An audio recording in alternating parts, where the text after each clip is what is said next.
This episode of Inside Fashion is brought to you in partnership with PayPal, the most trusted buy now, pay later brand, according to a recent survey, which gives merchants access to PayPal's 403 million users worldwide.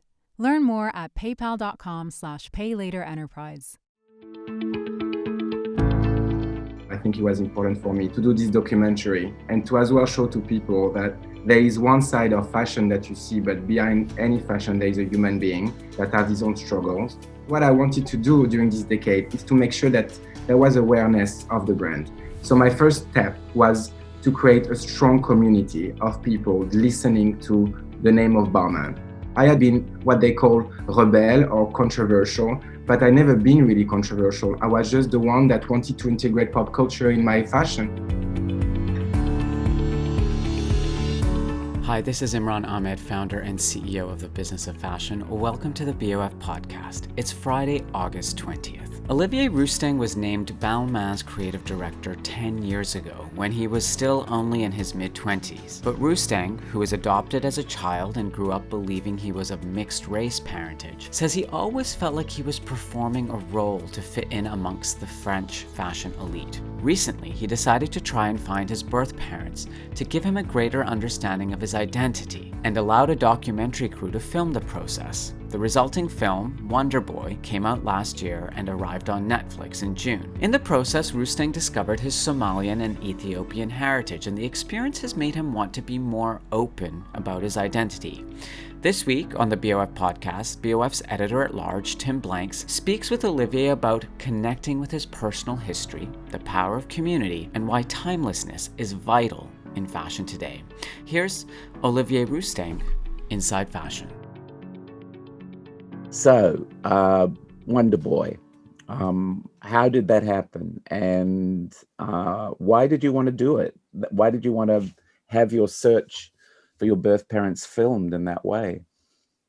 You know, I think, Tim, you know me for so many years, but it's been a decade at Balmain. But there is one part of me that I never really, I didn't express. It was about my childhood, about the orphanage that I come from. And there's always a lack in me of trying to understand where I come from. So this search was so important for me at a certain age to actually show that, you know, I need to know my origins. I need to know where I come from, above all with all the topics that I'm fighting every day in fashion for. You know, I think it was important for me to do this documentary and to as well show to people that there is one side of fashion that you see, but behind any fashion, there is a human being that has his own struggles.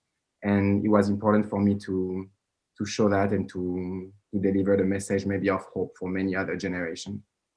Now, why did you decide now was the right time to do this? You know, I think I decided that as well because, you know, sometimes in fashion you play a character, you know, you try to pretend, you know, and I think I realized that maybe, you know, I get a bit more mature after almost like when we started to shoot this documentary was 8 years at Balmain.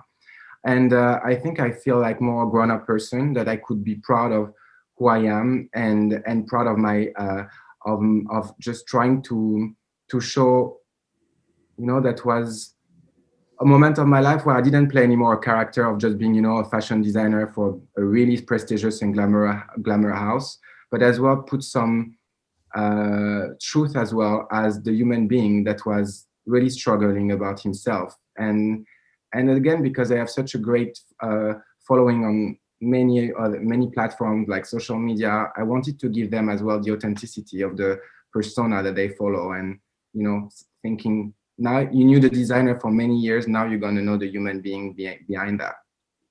And how surprised were you? Because I know that in your mind, you'd always imagined maybe you were from the French Caribbean or you know, there were other places. And then to find out that actually your birth parents are from Ethiopia and Somalia, that I wonder what if you had to adjust to that reality or what actually happened when you found out for sure.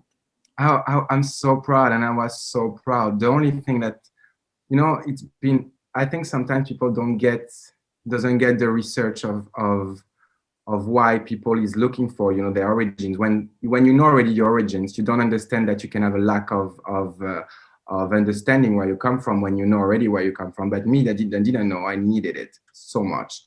And I was so proud when I discovered like that my dad was Ethiopian and my mom Somalian. The only thing that was really like tough for me is that I realized the age that she was. I think I was going to the orphanage trying to get some answers. And when I got the answer of the age of my mother, I was expecting to see, the writing and the words of a mom, but actually it was just a child. She was 14 years old. So I think it was tough for me because I was so proud to get an answer, but it was so tough. And as well, you will discover maybe in the way that she gave birth and everything, and you kind of, it's kind of some answers that feel tough as a human being to hear. But at least I discover where I come from. I'm really, really proud of it. But I think to do it in that way, on the one hand, it's quite brave. On the other, I mean, to be brave to be ready for whatever comes your way. You did not know what you were going to find out. No, because this documentary, to be clear, like not many designers have the chance to have a documentary on their life, and I have to say that when the réalisatrice, the producer came and say, like, we want to film your life, your own story, whatever it's Balmain today and several seasons that we're going to follow you for fashion show. There is a reality as well, which is your birth and where you come from and all the answers and questions, And of course, we studied the documentary without knowing the end of a documentary. And I kept saying at the beginning, but usually like when you have a documentary or you designer, it's all you're dead or it's the end of your career, And it feels so weird when you're in, not the beginning of my career, but let's say it's not the end either, I hope.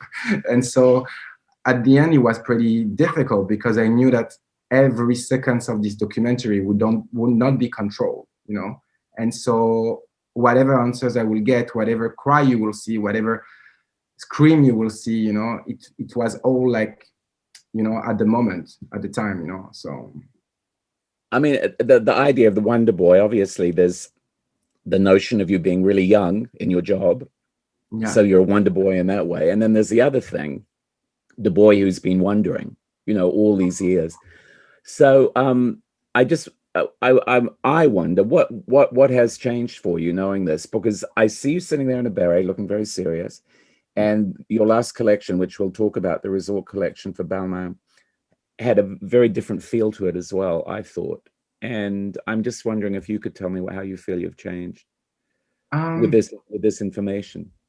I think the biggest change of my life is that I always had to fight in my career, but not only, even in my childhood, to show that I was French, And this is something that I always been really, really pushing, because there are a lot of mentalities and above all in fashion where, there is kind of tradition to follow, many, I would say, cliche, and I think I'm the new France. And I think my last collection was definitely a melting pot of different cultures that were together. My French/Parisian values that I got from my education with my parents, my adoptive parents, but as well, all my research and knowing that I come from like Africa, I'm an African/French designer, made me feel so proud to say, this is as well the new Paris, the new France.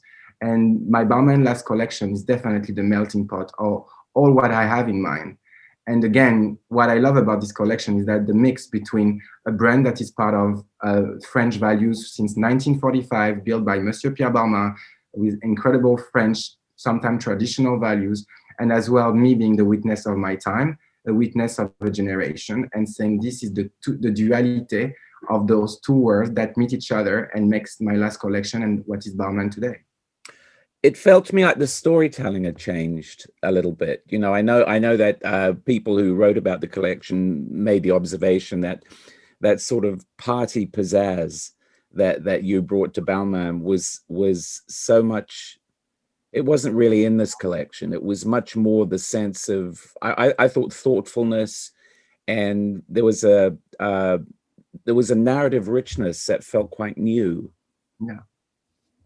I think this collection is softer, I would say. There is something about this collection where I've always been a guy that fights so much to push my topics and everything that matters. But I think now it's not anymore a fight. It's more, like, or it could be a softer fight. I think I get more confident with myself, knowing where I come from, trying to pretend less. As you mentioned, this may sometimes glamour extravaganza that I'm known for. Right.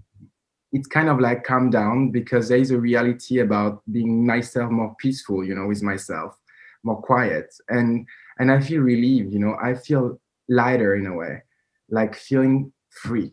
And I think this is what you see in my last collection. There is a sense of freedom, of being who I am and not trying to pretend.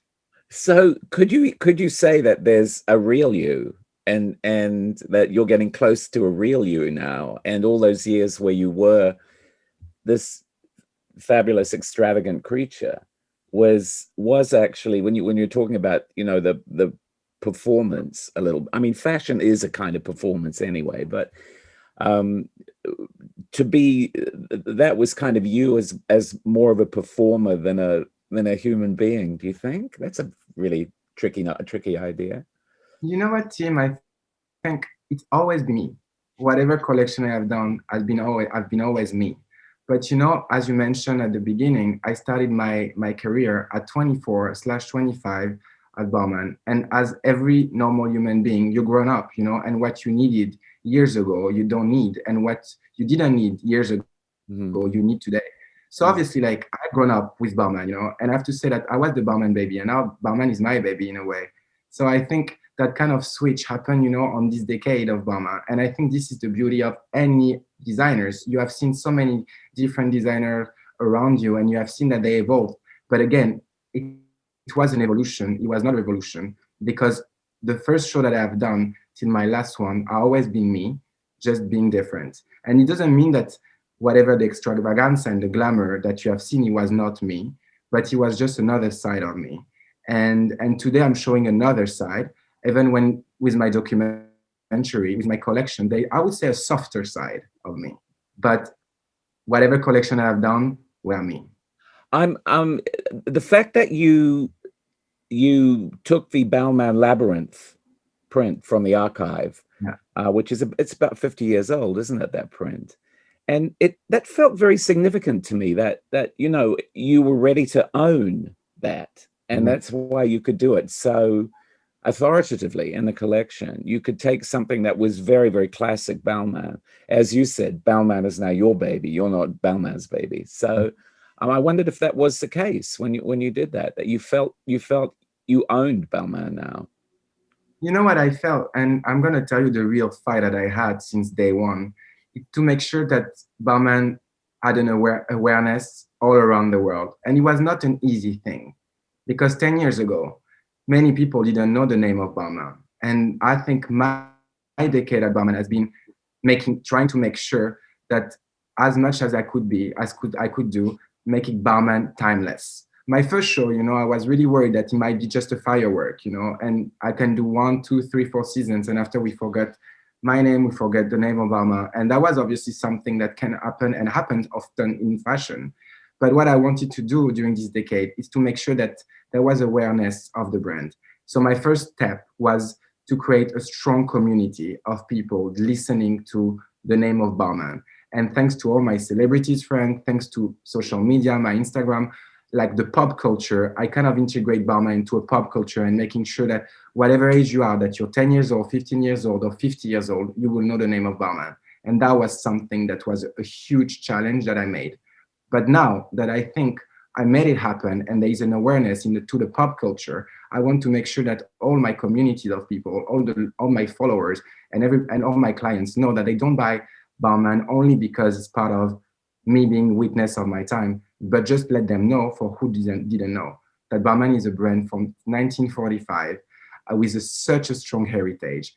Balmain had a monogram. Balmain had couture. Balmain is such a great brand for tailoring, house for tailoring, can do as a great, great, great craftsmanship. And as well, had a great story about accessories. So I think, it takes time, but I'm someone really impatient, as you can imagine. But I know when it's time to bring back something. And as well, the COVID and the pandemic, I have to say, kind of try to I try to reconcentrate what matters tomorrow. And me as a designer, but as well as a client, when I love buying whatever fashion or art, what I want to buy now is what feels timeless. I think what is trendy is not cool anymore. You want to buy values, you want to buy timeless, you want to feel that what you get is something that will stay in time.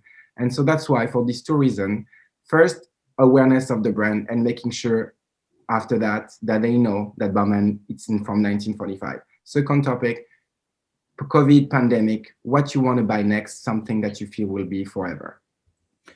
Now I know how wired into your audience you are. You have the Balmain army, and you feel very responsible for them. But assuming that you listen to them, what is your sense of what you're talking about, how important timelessness is in your life, right after you've had this extraordinary kind of brush with time, in this quest of yours. Yeah. What are people telling you they're looking for, and how do you think you're reflecting that? I think what people are looking for, it's buying not only clothes but a universe. And I think more and more important tomorrow, house, brands, fashion, it will be relevant the moment that fashion take a side and not only sell clothes for clothes, but have a strong vision of what is the world today and express it. The age of our customer are really young, but we have as well older customers. And I think what is the beauty of Balmain is that stretch. But what they all love to buy at Balmain is not only the clothes, but belonging to a community. And I think that's what we learned as well during this pandemic. Houses that actually took a side, like decided to be loud about what they think and what they believe in, are the houses that have strong message that will be relevant tomorrow. And my customers, I know that when they wear whatever Balmain logo t-shirt to an embroidered dress that can be 40K to the Balmain t-shirt that can be 300 euros, at the end of the day, they buy a universe and they are proud to be part of Balmain. But why they are proud? Because Balmain always been, I would say, a leader in a sense that we always made sure, no matter what, and sometimes going against fashion when fashion was really close-minded and not at all about inclusivity, that Balmain always been about inclusivity, about talking about topics that maybe fashion didn't want to talk about, casting that were different at the time than we started casting, diversity, making sure that we were actually giving to the world the reality of our world and not pretending that fashion was just a little bubble that didn't understand what was going on in the world. So you've always had this sense of responsibility in your work then, that as much as it was fun and glamorous, there was always this sort of spine of responsibility and maybe in a way even activism. Yeah, I think it's definitely like there's always a sense of activism. I think it's sad when we say this word of activism, because it means that we need to go against something. And I have to say that I think we should all be activists, in fashion, in the sense that we should all fight for the topic that matters and not trying to hide and close our eyes about a society that is suffering and topics that sometimes fashion didn't want to mention. And I have to say that I had really been what they call rebel or controversial, but I never been really controversial. I was just the one that wanted to integrate pop culture in my fashion. I was the one to say, can we change our front rows? Because the front row is not about one color, is not about one skin color. I think all of that together, it was my fights from day one. And I have to say that those fights today, people start to hear me. But 10 years ago, many people, turn their back and just say, we don't want to hear that. So I think that's where fashion, to me, has been sometimes a platform to fight. Today, I don't think it is, because I can see that there is so much more inclusivity in fashion. And this is making me happy. It took too long, but again, because I'm a designer maybe from another generation at the time, because there were not so many designers in France at 24 years old. So I was touched by the society, what was happening around the world, where maybe sometimes fashion was just like, he's so young, Why does he talk about it? It's sort of patronizing, yeah. And above all in France, I would say, because weakness is French. Love the sense of like when you're young, you just need to learn. It's almost weakness. Where in UK and America, it's a bit different, because youth it's synonymous of strength, where France, it's always like, oh, he will learn.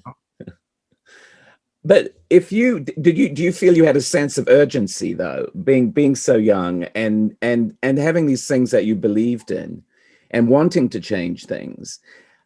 Did you feel the sense of urgency driving you on? Because the collection's always had that real kind of pulse of like, va va voom, know. I think, the Vavavoom thing that you mentioned, it's about Paris, because Paris is the city of lights. You can see Paris as super minimal, like I would say, like Pompidou, which is not minimal, but let's say like architecture that is really modern. But Paris is as well Versailles, And I think, it's always, again, the way that you want to see Paris. My Paris that I love was like maybe the era of the 80s, the bandouche, the incredible designer meeting each other, like the glamour of like a party, and the glamour of not party for just having fun, but party to just, seeing the beauty, and like seeing like, there was a strength, and sometimes the dresses were more armor than actually just for party. And I think Balmain has never been a fun brand. Balmain, to me, has always been a brand that was spreading glamour. And of course, you might see those dresses in a party, but usually when you take those dresses, there's so much craftsmanship that is not an easy dress. And I think this is my way of seeing Paris, of course. The glamour of Paris is my own way. But again, there is a balance between, the Eiffel Tower, Versailles, Pompidou, the obelisk in the Concorde. This is Paris, the melting pot and the beauty of different kind of architecture. Let's not just make Paris just one side of it, Do you feel with what you've just found out about yourself that your sense of responsibility is sharpened? Yeah, I feel so. Like the amount of followers that you have like on social media, I mean, I just like have more than 6 million of people that following me, and having on Netflix my documentary in more than 170 countries with 30 subtitles. Of course, I wouldn't say it's a mission, but it's definitely a responsibility to make sure that the message that you're going to spread is something that will help people. So this is my responsibility, to make sure that I can deliver a really beautiful and strong message, to change maybe mentalities, to maybe not change them, but making a reflection. And of course, like last year, for example, I did a little show, I would say a couture show on the Péniche, on the boat, to celebrate 75 years of Balmain. And I think 75 years ago, you would never imagine a designer like me being the head of a French luxury house. Mm-hmm. So at least, there's changes. And I hope that in the next 10 years, people would look at my show, or at least the persona that I am, and say, you know what, we had an example. Me, when I was younger, I didn't have this example of a Black designer in fashion industry. And, and I had example of what feels really French, But today I think I'm trying to break those codes and say, you can be French the way that you look, is not about like how many families, generation are born in Paris or whatever, I think this is the message I'm delivering to people. And when I do little conferences in school, when I meet students and everything, they all tell me, what, you're an inspiration. And I think this is that may be when you mention my mission, this is my mission, to give some hope and breaking boundaries sometimes. I would imagine that not everybody's heard of you. So they're going to watch this documentary without really knowing who it is that they're looking at. Yeah. What do you think they'll think what is the impression you think you'll leave with them? I think it's an interesting way of actually discovering not only me, but the house. Because in a weird way, I think, you usually discover the house from photo shoots, from magazines, from social media. But I think, they will listen to the name of Balmain in such a different kind of context. I think it will bring a lot of depth to the house, not only because it's obviously not a commercial move, but it's as well showing that behind the clothes, behind the seasons after season, there is human being. There's an incredible team that I have that is almost like my family. There is this character, like this, this human being that is behind, that is struggling about where it comes from. And I think it's going to bring some depth as well to fashion, where sometimes a lot of people from Netflix might think, oh, this is fashion category, it's so superficial, I don't want to see it. No, I don't think fashion is superficial. Again, because if you have a strong message behind it, like whatever, this is my message, but so many other designers have really strong message to talk about, I think they will start to see fashion in such a different way. It's true. I mean, fashion is an industry that is pretty dogged by preconceptions. So many people have a very fixed idea of what fashion is. And I always wondered about that. You're a designer with a very distinct signature. And I wondered with your signature if it was ever frustrating for you, that you reached a point. I mean, I am talking about this new collection as well here. You reached a point where you wanted to defy what people thought they knew about you. No, I think it's the Tim, I think we all defy preconceptions. You as well, as a journalist, as a writer. I think the beauty of... Thank you. That's nice. That's nice. No, it's true. I mean, all what you write is defying and challenging people to make understand your vision. And I love your honesty about your work, because no matter point of view you have, you make sure that it's close to really what you think. You're going to write exactly what you have in mind. And the same way that I'm creating my collection, no matter the critics, no matter what people will say, oh, Tim, you criticize this show, but you shouldn't. It's the same way that when I do a collection and they're like, oh, you have done that kind of collection, but that is a minimal moment and you're doing maximal.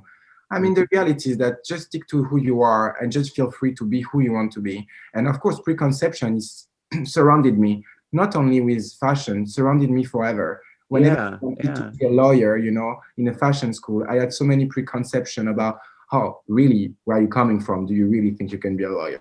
Or yeah, now you're a designer, but I mean, come on, chill, and let's make sure that you're going to follow the rules. And me, I say, no, I'm not going to follow those rules. I'm going to create my own. If you like it, it's fine. If you don't, it's okay. When I was young, I was crying because of this preconception. Today, I love understanding who has preconception, to actually try to defy them. If I can, it's great. If I can't, I leave, Did you encounter a lot of prejudice throughout your life? Yeah, but I thank all this prejudice, because I think that makes you strong. Of course, there is a limit. It made you a fighter. But yeah, I mean, I want to fight against this prejudice, Like even, like I'm going to tell you another story. Like when you say to your parents, few years, like let's say maybe like 15 years ago, when I told to my parents, I'm gay, of course there is prejudice and there is preconception of what is the gay world.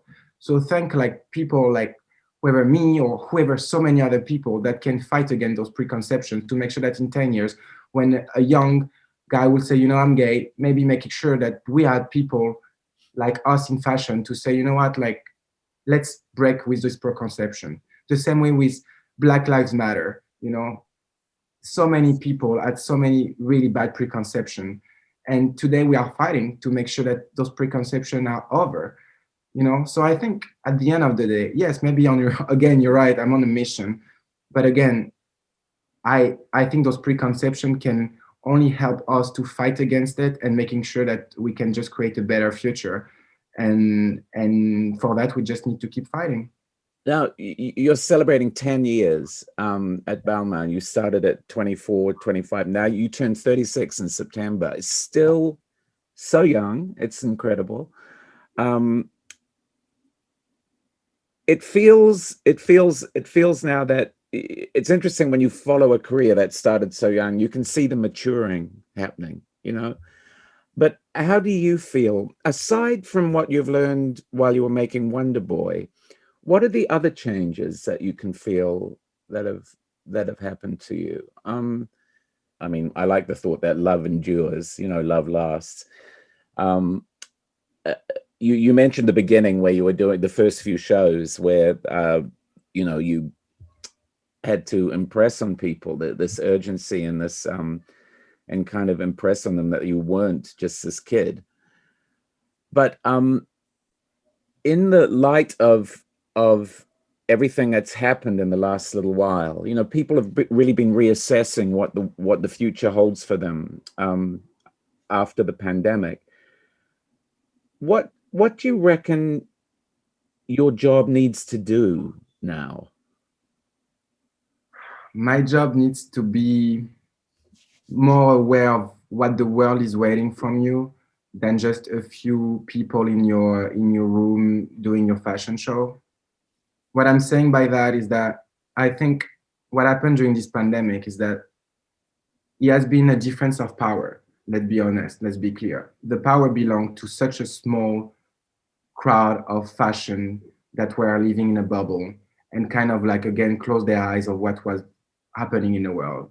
And today, I think with the pandemic, we realize that when you cannot do a fashion show and you cannot maybe have access to that kind of small elite, you know, that small privilege of people that's going to be in your room, you're going to have to talk behind your screen and making sure that people that's going to watch you from a screen, whatever, they will get your message. And you understand that before you were talking to 600 people in your room, now you talk to 10 millions watching your screen. So I think your way of thinking start to become different because you're just like, what does really matter? What does really matter? What is your message? And this is something that has to be more relevant and current to what we are going on, what the world is going on and going through. I think the pandemic didn't make a revolution in fashion. They just accelerated problems that already were existing, you know. So I think that's this. I wouldn't say the beauty, but that kind of like year of reflection made sure that designers will react in a different way to their audience, bringing topics that are really relevant for the world and not only for few people in your room that don't care about what's going on in the world. So I think fashion's gonna just be more pop. And pop, let's be clear, there's nothing vulgar or not chic, you know. Again, as well, chic has changed meaning during this year as well, I have to say. Chic, cool, modern, you know, all those kind of three words that fashion loves to use, that actually has changed. But I think the fact that now fashion is more pop means that it's going to be more popular and it's going to be part of a pop culture where it's about population. And I think this is the beauty of our new chapter in fashion. Covers of magazines going to change. You know, topics going to change. What is modern is going to change. Okay, how? Because because there are those words, you're absolutely right, that people just toss them out and they actually have a meaning, but people never think about what the meaning of those words is. So how do you think modern has changed? The idea of modern has changed over the last year? Because I think people's not going to just be stuck with a neoprene fabric and just say, oh, that was so modern, this collection. Yeah. Actually, you know, modern's going to take another kind of meaning. How is your casting? What is your vision behind it? How is inclusive and not exclusive and rejecting everything? I think what is chic? You know, we have a really strong struggle in France about what is chic, you know, because chic is not just a Brigitte Bardot cliche from the 60s/70s with Vichy, you know. I think chic is not just like listening to Serge Gainsbourg and just feeling like, oh my God, you wear a double-breasted navy jacket and this is just chic, you know, and how you look. Because of course, all those French cliches exist already. But I think today you cannot just say, oh, this was chic, and when you put on another kind of character, you know, oh, this is not chic. No, this is a new chic. Maybe it's not the chic that belongs like 20 years ago to the fashion crowd, but it's definitely the chic of the future. The same way that what is modern, like you cannot just say that it's modern because you throw a pair of sneakers on, you know. No, this is not modern. This is just today. So what is modern? This is going to be a real question.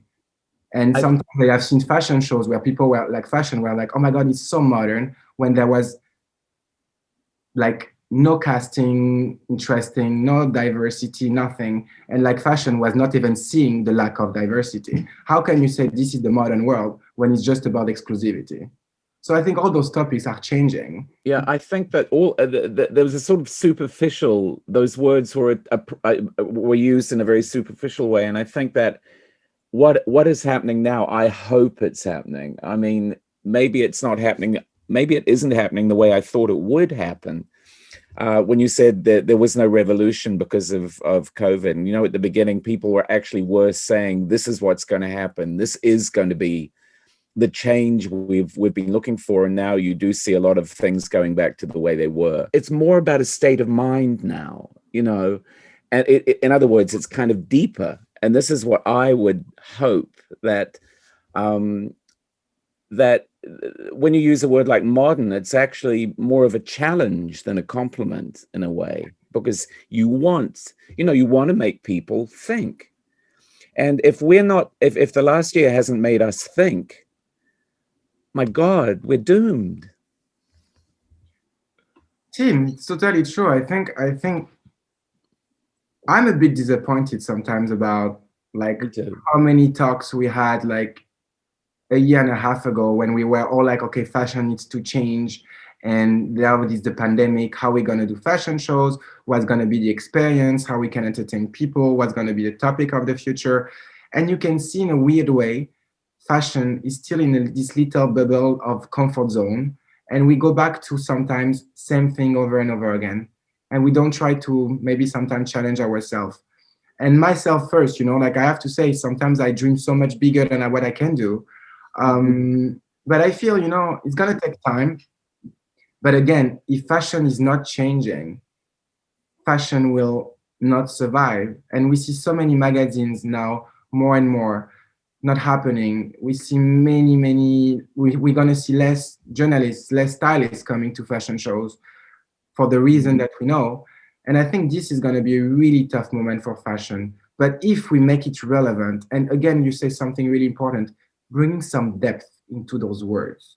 And I think the moment that we bring some depth, and the moment that you journalists will be more free to say really what you think for everybody, no matter what is the house, you know, and you will feel free to be who you are and to work for your freedom of speech and of thoughts, it will completely make this fashion more relevant. But do you feel that exploring alternatives to things like fashion shows over the last while, when you were making movies, for example, do you feel that was actually bypassing the traditional news bringers, you know, bypassing the magazines and the journalists or whatever, the traditional way of doing things, that you could totally control your message? Oh, yeah. Did you enjoy doing that? I mean, could you? So much. Of course I did enjoy it. Because I think as much as I love putting filters on my Instagram, I mean, at that time I didn't have filters, at least to be who I want to be and express what I want to express, of course. Because again, they love to put you in a box, you know. Sometimes, you know, I have been, you know, that kind of like glam fashion designer, whatever, with expensive clothes. But I think thanks to my messages of my documentary with my social media, I could show something else, you know. But this is sometimes the beauty of just using different tools, you know, and platforms to just express who you are. And yes, it feels so good. But again, we need magazines, we need journalists, we need criticism. We just need authenticity. Do you need actual physical fashion shows as well? Absolutely. Of course we need fashion shows, because I think we need you in our audience. We need real people to actually have the chance to see our work and the emotion as well of a moment. Of course, my biggest dream would be to do 10 millions of people like watching my show in real. But this is of course impossible, because I don't think my marketing team will have the budget maybe every season to give me like the Stade de France or whatever. But of course, it's so important to do. Dream big. Yeah, maybe, you know, one day I will do it. Who knows? Well, people have done that before, though, haven't they? But to me, that just feels, I don't know. I saw some incredible movies that designers made in the last while. I saw them communicating in different ways, meaningful ways, where the essence of their creativity, if you want to call it that, the purity of it was really on display. And it wasn't just what they did, but it was how they did it. and why they did it. And it was all this incredibly illuminating package. Now, you don't actually get that in a physical fashion show. Maybe you need both. I know everybody wants to go back to fashion shows, but I was really loving watching some of those movies. We need both, Tim. I think you're right. I think, for example, my last show that I have done with the airport and using all airports from Paris, I could not have done that if I had one audience, because of course it will be like in a room.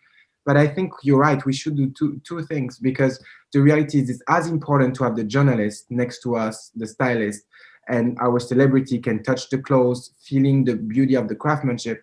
But it's so important as well, the people that are behind their screen.